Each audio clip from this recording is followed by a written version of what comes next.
Hello, welcome to WPLN and the Pocketbook Project. And today we are going to be talking about campaigning and motherhood. This is a live conversation with real life candidates and former and current candidates. And so thank you all for being here today with us. My name is Jennifer Nassour. I'm the founder and co-chair, co-president of the Pocketbook Project.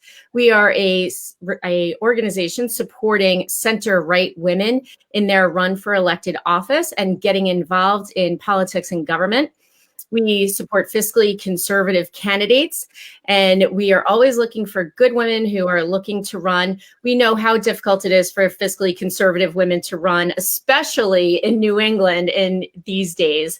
But we help train, we help advocate, we help advise, we support you. We understand what it's like to be a woman and to be a Republican these days, especially. But anyone who is fiscally responsible, fiscally conservative, come on over. So today I have three amazing women with me. Two are current candidates and one is a former candidate. Everyone here has been involved in different levels of office. Myself, I actually ran for Boston City Council last year. Yes, I ran for Boston City Council, a little bit crazy. But I'm also a lawyer. I'm former chair of the Massachusetts Republican Party.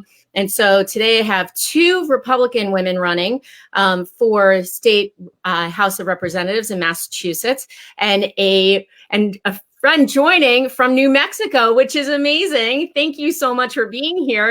It shakes up the New England balance a little bit. Claire is from New Mexico, and Tatiana and Summer are both from Massachusetts. So just a little bit, I'm just going to introduce everyone quickly. So Summer is running in the 12th Plymouth District, yes, in Massachusetts for state representative. She has served on her local town and school committees since about 2014. She was on her town finance committee in 2013. She has a very different background. Summer, I love how different. I'm a lawyer. I went to law school, pretty traditional. Summer is a scientist. And so she has a degree in molecular biology from University of Bridgewater, right here in Massachusetts, and did some research at Tufts Medical School. And she is the mom of three children. And her and I feel each other's pain. We both have teenage daughters. And so there's a lot of pain that goes on with teenage daughters and campaigning, especially. Tatiana is a candidate also for state representative in Massachusetts. She is in the 6th Plymouth District. Tatiana also has a very interesting story. She is also a mom of three, but she is a widow. She is a breast cancer survivor. She has a degree in international relations. She is a refugee of the former Soviet Union. She worked for my good friend, former Senator, U.S. Senator Scott Brown. And so we're very honored to have you with us as well, Tatiana. And last but not least is Claire Chase, joining us from New Mexico. Claire ran for election to the United States for the U.S. Congressional District, the 2nd Congressional District in New Mexico this year. It's a top swing district, narrowly won by the Democrats in 2018. She was unfortunately defeated in the Republican primary after a slew of sexist attack ads. And so we are really interested to hear about that because it's something that we have to deal with, unfortunately, as women. Claire is an oil and gas executive and a mom to two young twins. God bless you. So ladies, let's jump into this. So as I said, I ran last year. I am no stranger to politics. I've been in this business since I was 19. My birthday is tomorrow, so I'm not going to tell you how many years that is, but it's a long time. I always watched, people run and moms run, and always thought myself, God, I'm Wonder Woman. I do everything. I have a big career. I have kids. I can do everything. And my kids are going to love campaigning.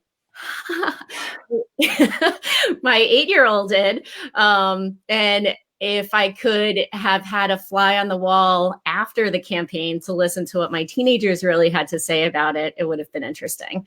But I would love for, Summer, why don't you have the oldest of the children, why don't you jump in? And I know you recently had a very unfortunate experience. So why don't you jump in, tell me what it's been like campaigning so far, what it's been like campaigning with kids, and what your expectations were when you went into this.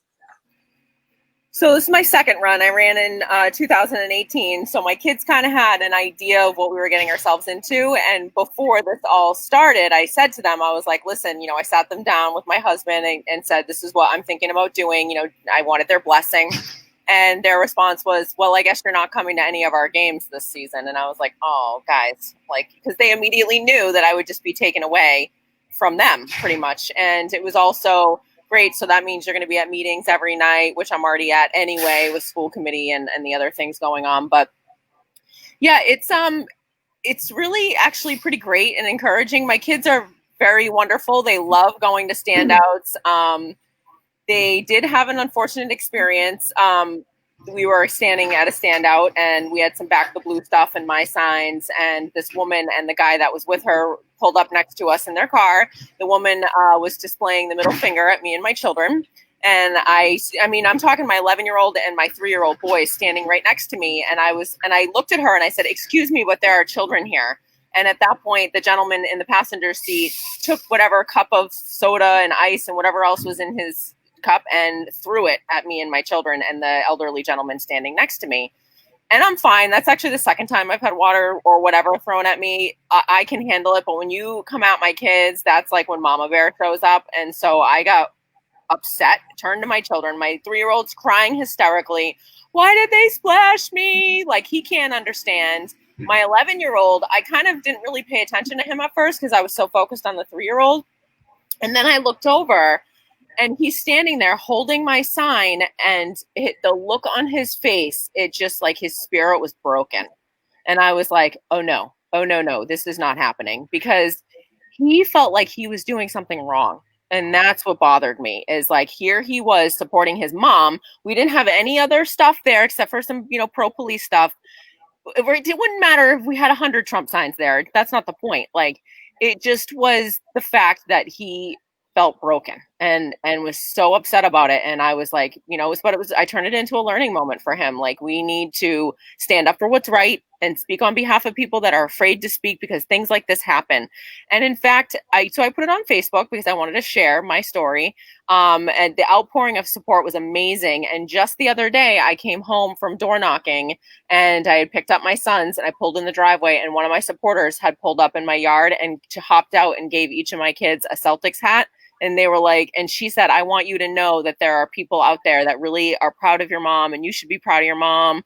And it really turned into such a touching moment. And it was great for them. I think they needed that. And now they're back out, holding signs, and they think it's great. But the division is real. The division is real. And he sees it, and my 11-year-old sees it at school. My daughter does too. She loves coming to standouts with me. She won't admit it because she's 16. But she'll come and she'll hold a sign or whatever. And last time we did a back the blue one, she ended up buying a shirt and a flag, wore the shirt, hung the flag in her room. And I was like, see, I'm like, this slowly is, you got to stand up for what is right, honestly. So I'm hoping at the end of the day that I'm just showing them strength and showing them a positive message. And when the whole, rioting thing started happening a few months ago, as you can imagine, social media, Instagram, my daughter's on social media. She sees the blackouts and all the rioting and all that stuff. And we had a long conversation about it. And I was like, listen, just don't participate. Like, just don't be part of it. If you don't want to be, like, just be quiet, because you're only going to start a problem if you get involved in it.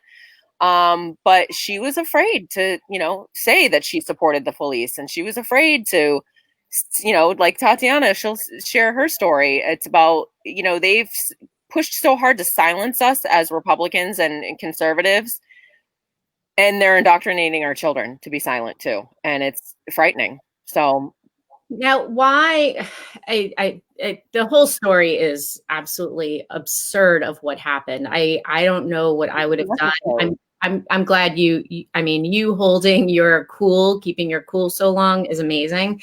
I don't know if I would have been that patient. What was your ultimate, why did you decide to run in the first place? My kids. I mean, that's why I ran for school committee. I joined the finance committee in 2013 because I was like, wow, our taxes are crazy high. What's going on? So then I understood that like more than half of our budget is fed into the schools. And at the same time, they were trying to roll out Common Core, which is the federal overhaul of education. And here in Massachusetts, we have some of the highest standards in the nation. So why would we go down the road of implementing Common Core? So I full on became an activist. I spoke at the State House in 2014. I gathered signatures in the rain to get that question on the ballot. I held public forums in my town to educate the parents about what was really happening here. And although it got the SJC for Massachusetts threw the question off the ballot, which was unfortunate because they let the marijuana question on, but not that one. We put a question on the ballot in Halifax for a non-binding referendum to get a feel for the town as to whether or not they wanted to repeal Common Core. It passed with more than 70% of the vote wanting to repeal Common Core. So that was like vindication for me that I had done my work, that I had done my job to educate parents about what was happening in our schools with our children.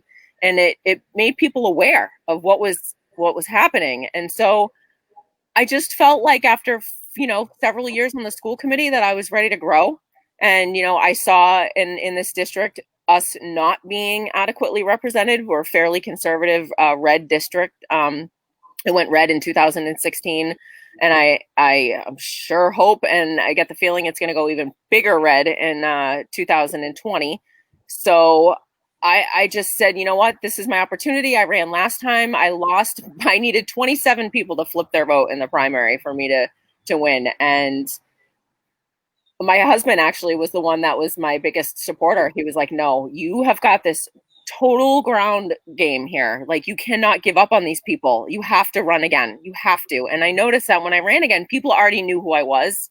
And so that was a great big advantage for me. Oh, you're Summer. You stopped by last time. I remember you. So I just had to keep pushing forward, with the blessing of my children and my husband. I felt like it was the right thing to do. And at the end of it, I'm laying all my cards on the table. I'm not running from anything. I'm not hiding anything. I'm very open about all of my positions. I take a stand on everything. And if the district says that that's not what they want, then they've spoken.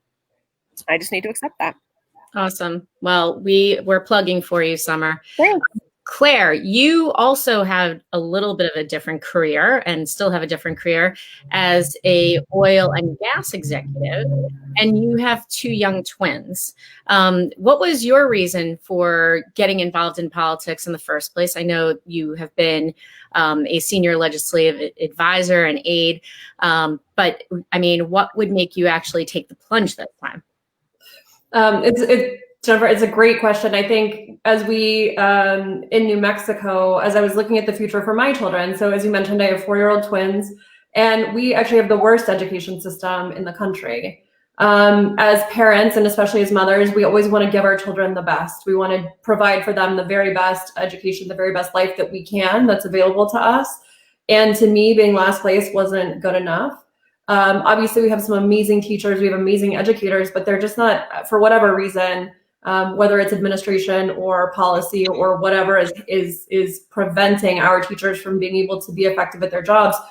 New Mexico's education system is just terrible. And granted, at the federal level, we don't do a lot on education, but it's a great platform to be able to push how important it is to fix some of these things, to try to do better by our children. And, New Mexico is also facing a pretty significant crime wave. We've got a lot of sort of just issues that are going on. And I just felt like it was time for somebody to step up and really fight for that future and for the state that, I grew up in and that I love. And so my husband and I debated about it for 6 months, because in the beginning he said, I really, we have little kids at home. I think it's a terrible idea.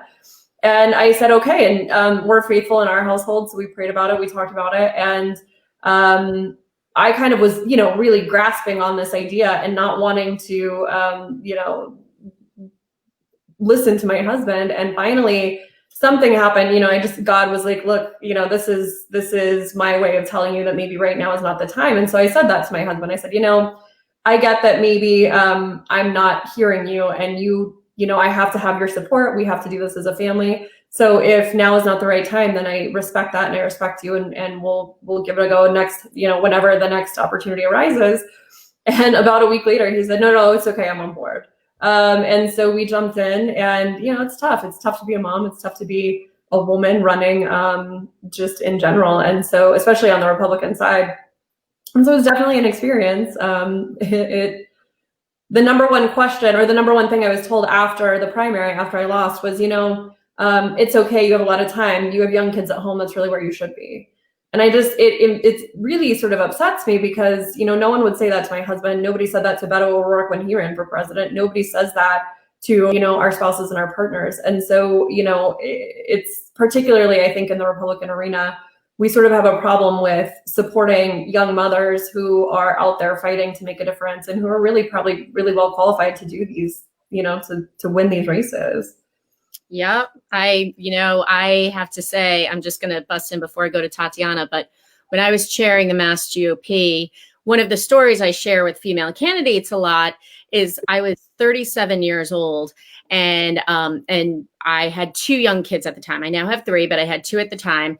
And I would have female members of the Republican State Committee look at me and say, who's taking care of your kids while you're here? Mm-hmm. Women saying that. By the way, women who are listening to this, don't ever, ever, ever, ever, ever, ever, ever say that to another woman. That is a horrible thing to say. Women should be supporting women. And you know what I started saying to them was, no one ever asks my husband who's taking care of our children while he's traveling for work 5 days a week. So I'm never going to answer your question. This isn't about you, and I'm not talking to you about it. And they finally stopped asking me and making comments about it.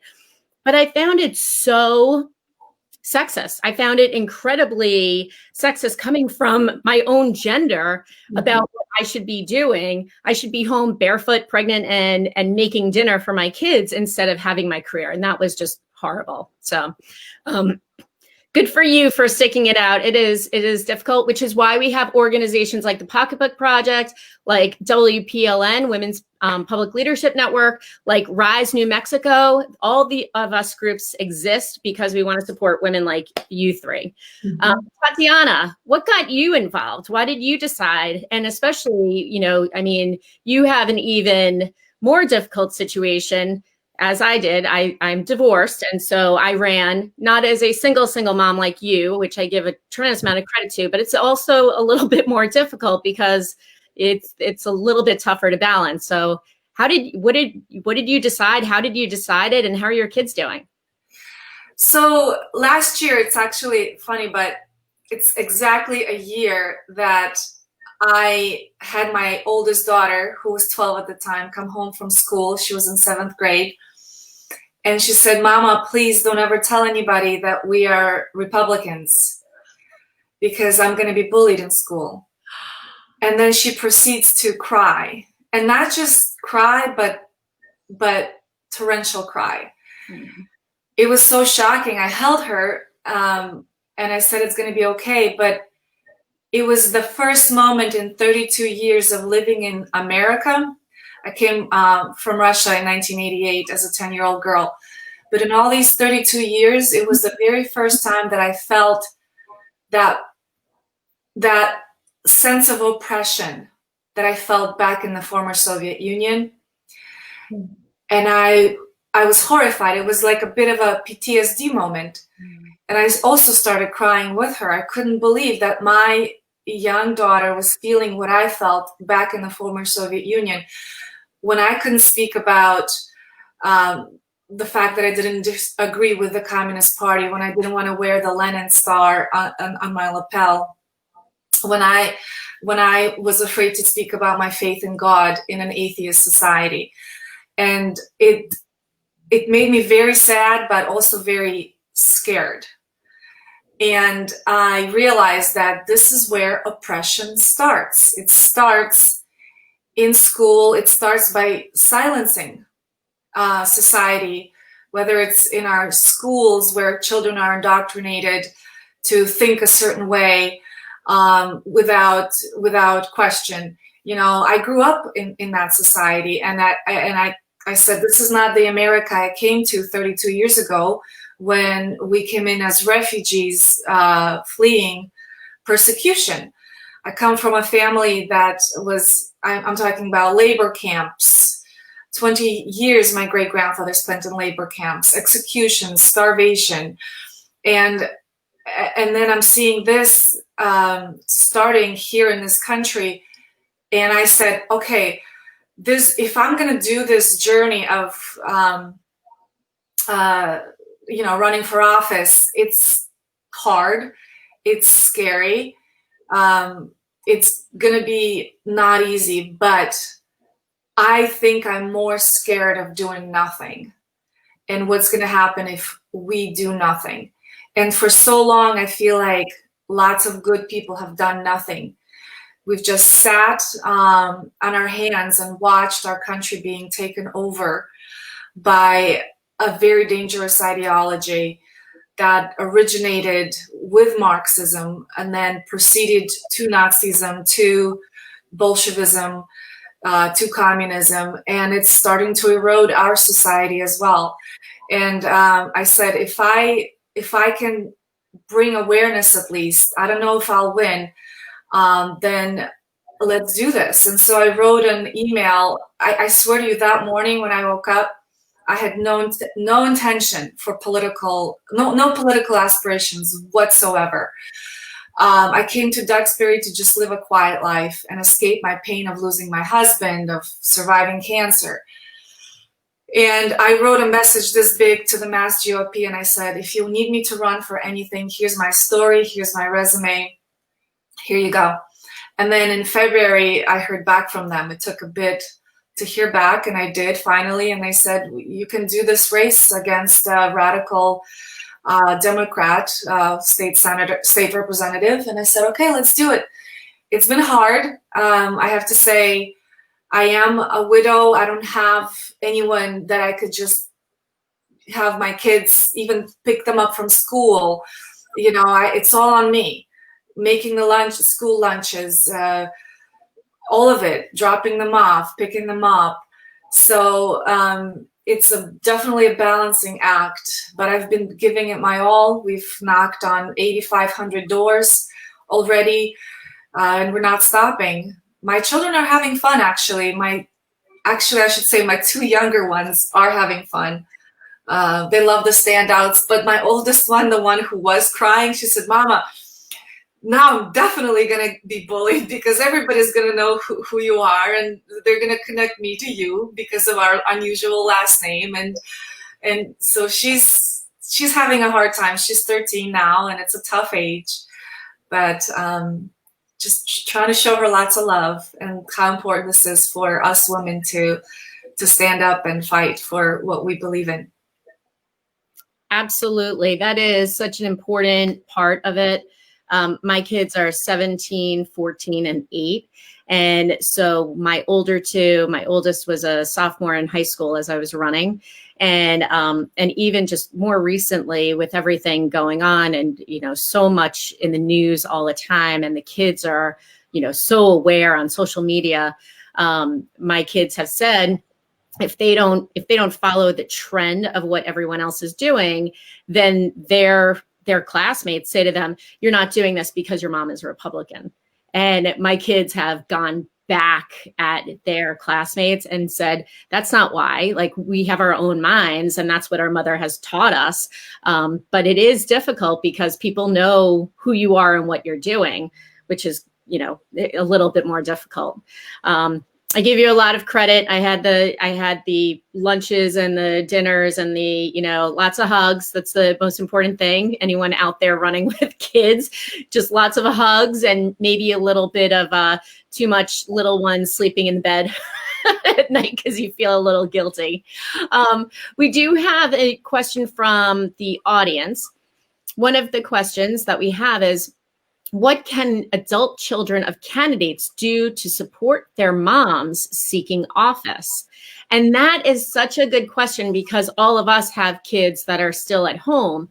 But for anyone with adult kids, there are numerous things you could do. You could get your friends, depends on how old of an adult child we're talking, someone in their 20s versus someone in their 30s or 40s. But you can have your kids out there helping campaign, going lit drop, just like the little ones can. Every state is different. Massachusetts, we have these things called standouts. I grew up in New York. We didn't have them. It was kind of a new thing to me when I got to Massachusetts. If they have their own apartments, they can put signs. They can ask their friends to put lawn signs down. They can make phone calls. They can send emails. They can do fundraising as long as they don't have a state job. But there's so much that they could do and get involved, and they can ask their friends to go vote. Because at the end of the day, the most important thing, regardless of what side of the aisle you're on, is that people are out there voting, and they have a bigger voice because their friends are voting, and they can ask them to vote for their mom who's running for office. Another question that we have, and I would love for each of you just to go around and answer this, take a minute or two to answer. But one of the other questions is, what members of your village have really stepped up to help you, and in what ways? So let's do it in reverse now. So actually, I'm going to go from my little squares. I have Claire right above me. So I'm going to start Claire this time and go clockwise. So I think the village is really probably the most important part of when you're sort of wanting to run, or as you're gearing up for this, at least in my experience. So having two little ones at home, they're in a pre-K program, we've got them involved in a few activities, and trying to manage the congressional district that I ran for is the largest not at large district in the country. So to get from one end of my district to the other would take a 7-hour drive.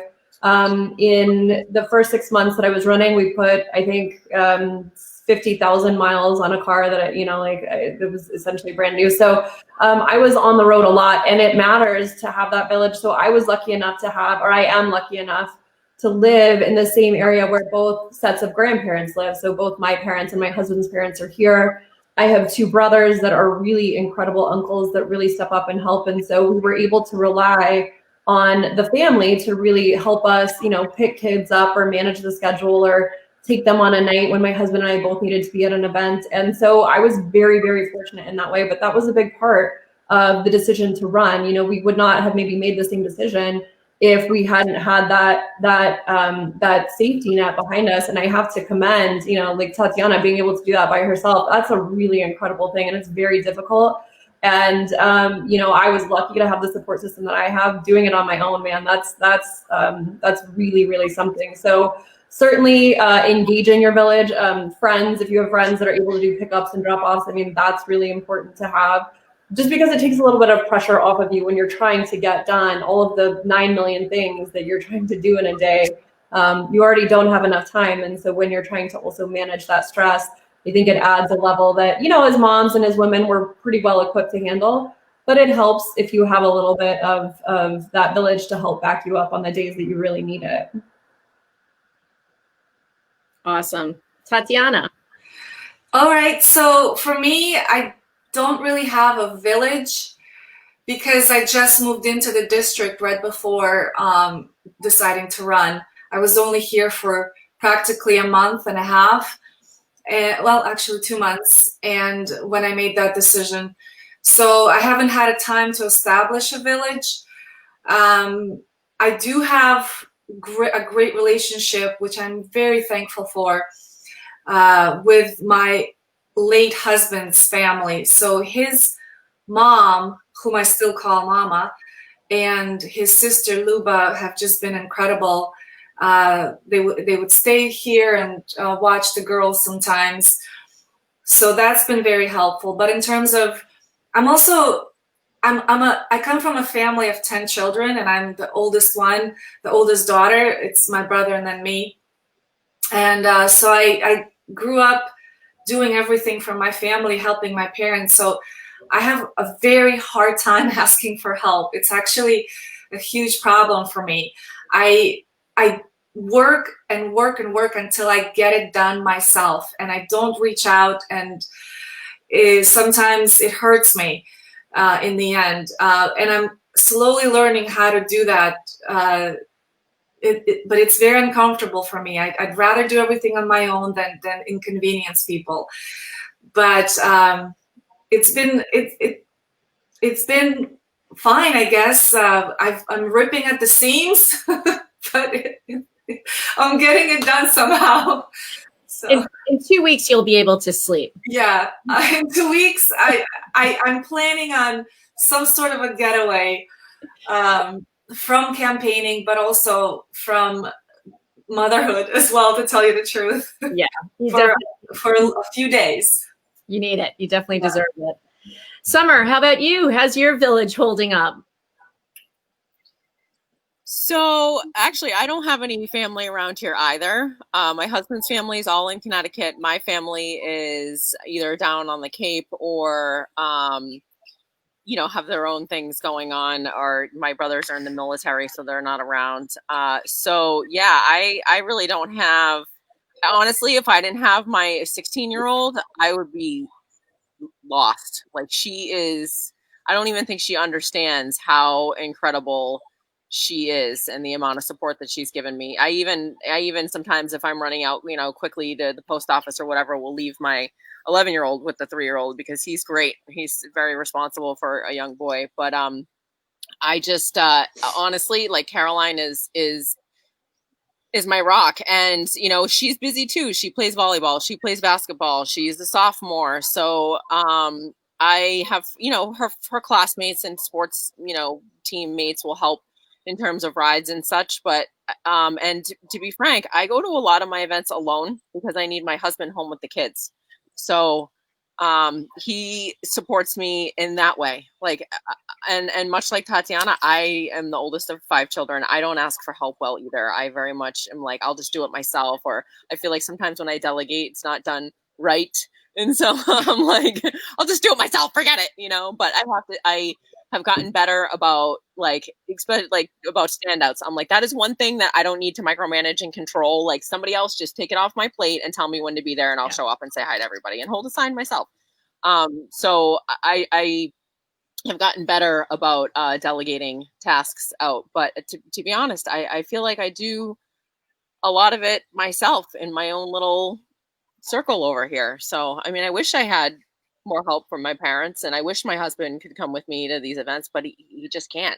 And I also bring my kids with me a lot, which I've heard mixed things about. I've heard people, you really shouldn't have your kids running around while you're here at this event. And then I've heard people be like, you know what, that's what makes you real, is you're standing there giving a speech and your 3-year-old's hanging on your leg. Like it, and I'm unapologetic about it. My children are very well behaved. They're very polite. And I have to bring them with me because I'm a mom first and foremost. So deal with it. So, I will say, I think a personality trait of most women running for office is probably like, I'm the oldest child. My dad died when I was young. I had a younger brother who had some health issues. And so my mom was very much worried about him, and I had to take care of everything. And so the delegating is a big problem, I think, for most of us. But then also, I will tell you, Summer, if anyone ever makes a comment again, and this is definitely putting a label on how old I am, but I was at Rudy Giuliani's inaugural when he was first inaugurated as mayor of New York City, and his son Andrew was climbing up his leg the entire time. I was standing right in front of the stage and I watched the whole thing. So if anyone ever says that to you, just point them back to Rudy Giuliani circa 1994-ish in his inaugural, and his son was doing it and no one said a thing about it. Yeah, I was just going to say that. I bet nobody said a word to a man, but as soon it as was like, pictures of him crawling up his leg, but no one would have ever said anything. And it makes you real. And listen, we all do this, because of our kids, because we want a better future. So regardless of what the reason is, every woman is running because they want a better future. They want it for their parents. They want it for their siblings. They want it for their children. I actually think it can be empowering for women and let other people know, because I hear all the time, well, I don't have time. I don't have time. I don't have time. I don't have time either, but you know what? We make it work. So You know? Exactly. So now, Claire, this doesn't really apply to you as much as for Tatiana and Summer that have teenage children and older kids. But how do you monitor? And I'm not talking about necessarily social media, like, you know, the blackouts on Instagram or Snapchat, but how do you monitor? And I'll give you a real life example. If you ever look at images of me, and anyone else, maybe don't look at all these images, but there are some really interesting images out there. There's someone in Massachusetts who is incredibly creative. I'm assuming he's still living in his mom's basement, and he likes to have fun with my pictures. And so he has dressed me up as a Nazi and put me on a fake Vogue cover. He has dressed me up in a dominatrix outfit. When I was dressed up in the dominatrix outfit, I was 5 months pregnant and 40 years old with my third child. So I was intrigued because I looked hot, and I was really excited by, you know, the fact I looked really good because I was pregnant with my third and I was old. And so I was really fat at 5 months. And then this picture came out. But those are things that women have to endure that men don't. So for the longest time, I said to my kids, please, please, please do not Google me because of the things you'll see. Of course, now they're older teens. They don't listen. I'm lucky that that's, you know, they don't listen to that part. But how do you stop it? Like, what have you said to your kids? Do you just let them go? Are you concerned about it? Do you have conversations about it? Either of you can. Yeah. Sure. So something happened last month at the schools where my 8th grader was shown a video. It was an orientation video that was supposed to inspire the kids, and it had a Nike commercial in it with Colin Kaepernick and taking a knee, disrespecting the flag, and then other athletes wearing BLM shirts and taking a knee. And I made a statement about it. I said, as a mom, I'm concerned that my child was exposed to this. It's clearly political, it's clearly controversial, but also there wasn't the other side shown. I'm okay with you showing this, but why don't you show images of police and, you know, how they're heroes? And it created a huge uproar in my town. It split the town. It went viral. People started writing to me all over the country. By the time the day was over, my 8th grader comes into my room and said, "Mama, what did you do?" It circled back to her, even though she's not on Facebook, even though she's not on Instagram, but she does have Snapchat. And somebody, one of her kids, friends, sent it to her.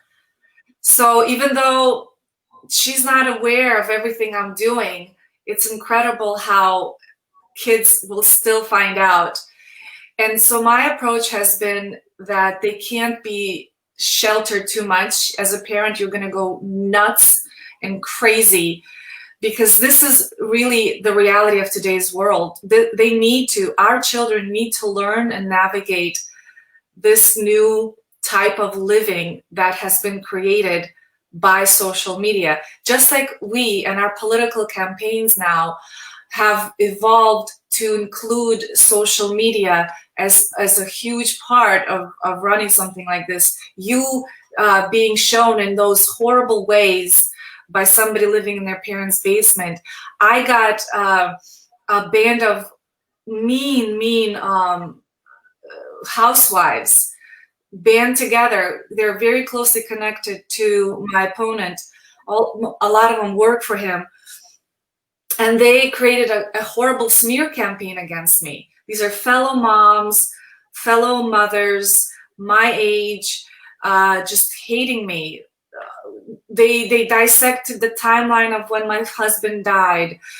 They even created slideshows and a PowerPoint presentation of the surgeries, the mastectomies, the diagnosis, all of it. And then it was horrific. And I'm glad my children don't get to see that. But the reality is that we cannot hide from this social, what's it called? social media, right? And neither can our children. We can't protect them, but we need to teach them how to navigate through it. So I am holding them away from the big ones like Instagram and Facebook, but the little ones, Snapchat, it's just between their friends. And I ask my daughter to show me who her friends are, things like that. But I'm not a Nazi when it comes to like, oh my God, like we need to like full social media blackout in my house. We don't have TV, I have to say. We have televisions, but we're not connected to any cable. So we only do Netflix at home. That helps a lot, I have to say. Yeah, that's good. Yeah. Summer, how about you? How do you keep your 16-year-old away from social media? Well, she does not have a Facebook, which I think to me, I don't know what it is about Facebook, but I think that's the biggest, I don't know if it's my age or what, but I mean, that's where you see all the bickering and you see the attacking and the pictures being posted. I mean, I think for the most part, I see, just because Tatiana and I actually share a town. And so we're both have precincts in Duxbury. I have a small part of it. She has the rest of it. So I see how she's being treated by these women, and it is disgusting. Like, I have never seen anything like it in my life. It's just awful. And I guess I'm grateful that her and I have each other right next door to each other to kind of lean on and vent to and call each other and be like, look at what they're doing today. And it's just, we have to remind each other to stay strong and keep pushing forward. And I kind of say the same thing to my kids. Like, if people are attacking me, because of course they take it personally, then that means I'm standing for something. So you have to remember that, like, right or wrong, they might disagree. That's fine. It's what I believe is right, and I have to keep fighting for it. And so she doesn't have a Facebook. I think she might have an Instagram, but it's like literally pictures of my cats. It's like, she's pretty mellow. She's actually a really good kid. So I got very lucky with her. Like, she doesn't swear or anything. She's just like such a great kid. And she has Snapchat, which is whatever, it's just between her and her friends. But I haven't really run into anything major. And it's funny you say that your kids Googled you or you told them not to Google you, because my son, the 11-year-old, did a project in school last year, and it was pick your favorite. There was a science project, and it was pick your favorite scientist and have them be your mentor. And so we had to do a report about it. So he picked me, and he Googled my name to pull up the papers that I have published. And he's like, and it was all pictures from you on the campaign trail. And I'm like, what did you come across? But for the most part, they're fine. They haven't gotten too bad on me this time around. I don't know if it's because I'm running against another woman, if that's why it hasn't been too. And my Democrat opponent's taking a very, very different approach. She's taking the I'm so nice, I would never do anything to attack anybody approach. And I'm not sure if that's, I kind of look at it like she really stands for nothing kind of a thing. Right. So, but that's just, so I guess I've been lucky in comparison to Tatiana in terms of like being full. Yeah, they'll come after me, but it's usually about like, oh, you're so divisive because you support the police. It's like, yeah, okay, whatever. We're going to have an offline therapy group with all of us after following. It includes wine. Well, I was just going to say wine included. So Claire, what would you say husbands could do to support their wives when they're considering running for office, especially at different stages? So, you have the youngest. I mean, we all have a varying slew of ages, but you have two at the same age. So I'm going to go with overall, you have the youngest. So what can husbands do to be, and I know, you guys were on different levels. What would you say, what would your advice be to other husbands going through this? It's really tough. I think, and granted, I feel like in our generation we've made leaps and bounds in terms of allowing, and not necessarily allowing, but women being able to have careers. And my career is in a male-dominated industry as well. So my husband and I early kind of knew, that we were on an equal playing field, and he's always been very helpful at home. So I've been really lucky. Yeah, actually, let me clarify that. I say that a lot, like I'm lucky that I have a husband that helps, but no, he's lucky that he has a wife that helps.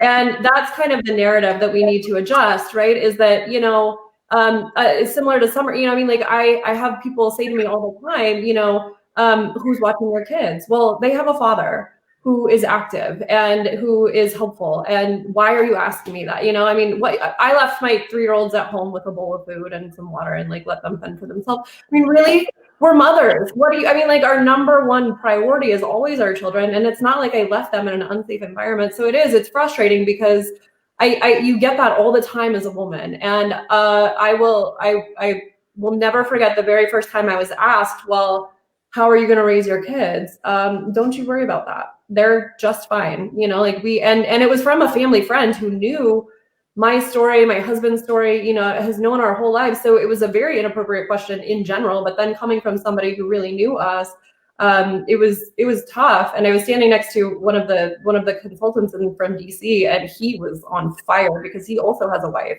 who's career driven and motivated, and they split the parenting 50-50. So husbands really do play an important role if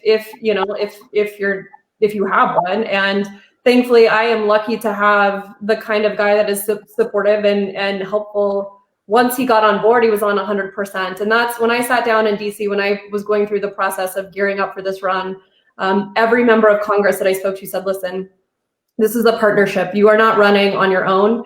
Your husband is not standing behind you, supporting you. He is standing with you. You are running together. And that has to be the what you go into knowing, is because you cannot do this if there's even a single shred of doubt, because it just won't work. And that's true.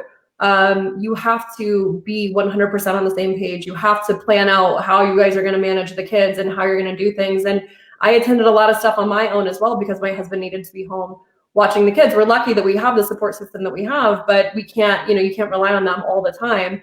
And so making sure that the kids also have a sense of normalcy, right? We wanted to protect their schedule. We wanted to try to do what we could to not, especially at such a young age, make sure that they knew that they were still loved and the number one priority. But that, I wanted to set an example for my daughter. And look, if you want to be president and have 2 small kids, you are perfectly capable and can do that if that is what you want to do. And I think that's something that we as women and Republican women really need to keep in mind. Real quick, I'll finish with this. When I sat down at the National Republican Congressional Committee, when I first started this whole thing, I said, my biggest hurdle is, how do I do this with little kids? There's got to be other Republican women who have done this. And the young men that I was talking to were like, yeah, we have, yes, we'll definitely set you up with some of our women. And as they sat there for a minute to think about the number of women that were currently in the United States Congress, Republican women with small kids, there were 4 Republican women who have small kids who have done this. And the Democrats had just elected 100. So it's something that I think that we have got to be better at, and we have to start embracing young mothers who are doing this and standing up, because, we're the best at multitasking. We're brilliant. We're smart. We know we're hard workers. We're driven. We manage household schedules in a way that is just absolutely unbelievable for the most part. And we're well equipped to do this. And we need the support from our party and from our fellow women, to get on board and do this, because I think at the end of the day, we can change the world. I think that's what we need, is more women and more moms, being able to do that. So husbands, get on board. I love it. The numbers haven't changed, and no matter where we live around the country, the numbers are pretty appalling. So it's still 25% of Congress is female. That's on both sides of the aisle. In Massachusetts, liberal Massachusetts, 26% of our legislature is female, definitely skewed on the Democratic side, but again, 26% in a very liberal state. And when you look at the locally elected offices around the country, it's somewhere between 19 and 23% of all local elected office holders are women. So just to finish this off in 1 minute each, what do you think the biggest consequence of not having enough right of center women who are moms in elective office is? So, Tatiana, why don't you start? Say that again. What are the consequences? So what do you think the biggest consequence to not having enough right of center moms in elected office is? What is the detriment to society by not having enough moms elected to office? Well, the detriment to our society, obviously, is that, I mean, here in this country, is the fact that the other side is pushing women. They're forming caucuses and calling themselves squads. You know, they're really bonding and coming together and supporting each other. Meanwhile, our side just keeps on the same old, and sitting back mostly. And I think it is to our detriment. If they can do it, then why can't we? I think a lot of it has to do with the fact that there's fear on our side, because the other side has developed quite a operation with smearing and digging up dirt, dredging stuff up from the past of people and just silencing them, putting them down. So a lot of people don't want to deal with that. And I think that's unfortunate. I think we need women who are fearless, who will stand up and say, I don't care what they say about me. I'm doing this. I'm a good person. I have faith in myself. Other people have faith in me. And going for it. And maybe that way we can find balance in this country by getting strong women out. We are, like Claire said, we are brilliant. We're intelligent. We're smart. We're good at multitasking. We can be great mothers and great leaders and great, really change this country for the better. I firmly believe that. Great. Summer, how about you?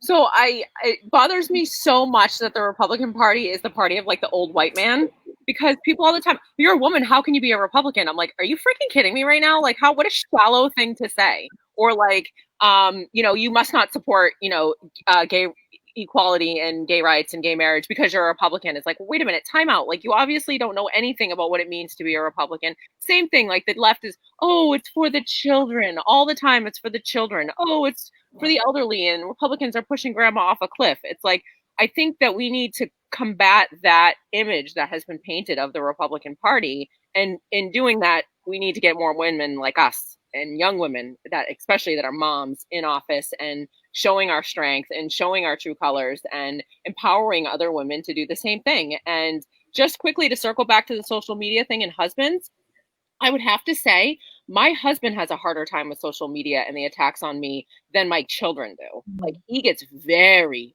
very upset with some of the things that other people say. And I literally am like, put the phone down right now, put it down. Don't comment, don't say anything, because he obviously wants to defend his wife. And when other people are attacking her, he gets very upset. And so it is a joint effort. It is something we need to do together. But, I'll be the first one to support and encourage other women in my area to continue to run for public office. I think it's fantastic. Awesome. And Claire, how about you? I think having a mom, especially as a young conservative, what I really don't like is that the Democrats have stolen the term feminism, because I don't think that their brand of feminism matches the way that I feel. But I do believe in strong women. I believe that we are unique in our perspectives. Like we come at every issue from a different perspective because we're women. And that's something that's missing, I think.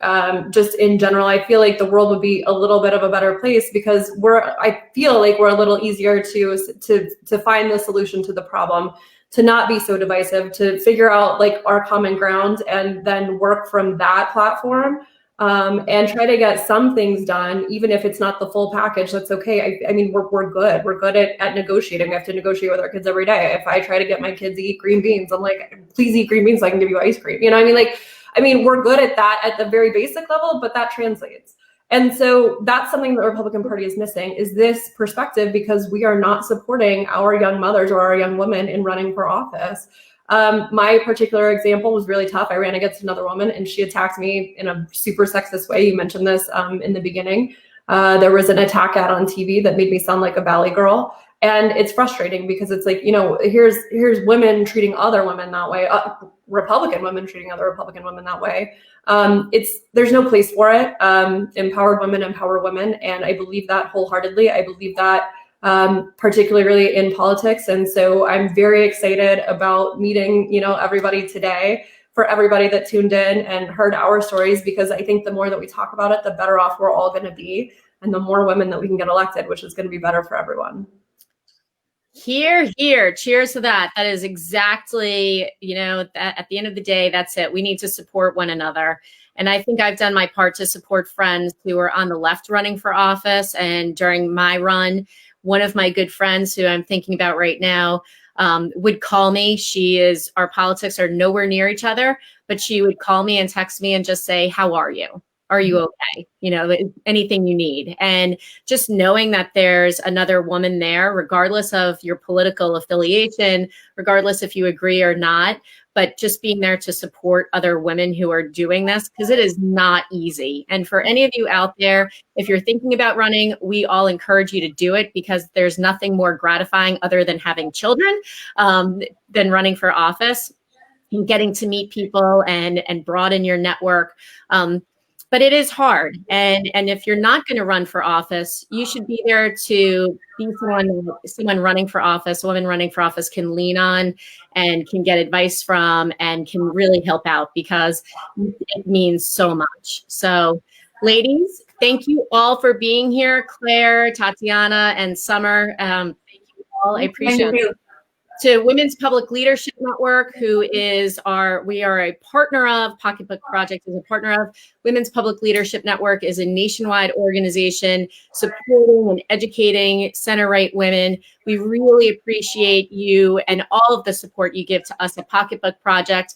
Tatiana and Summer, hopefully we will continue to work together, and excited for the next 2 weeks for you guys. And Claire, I'm hoping that you'll run again at some point and stay in touch. So everyone, thank you very much for participating in this live conversation on campaigning and motherhood. Thank you. Thank you.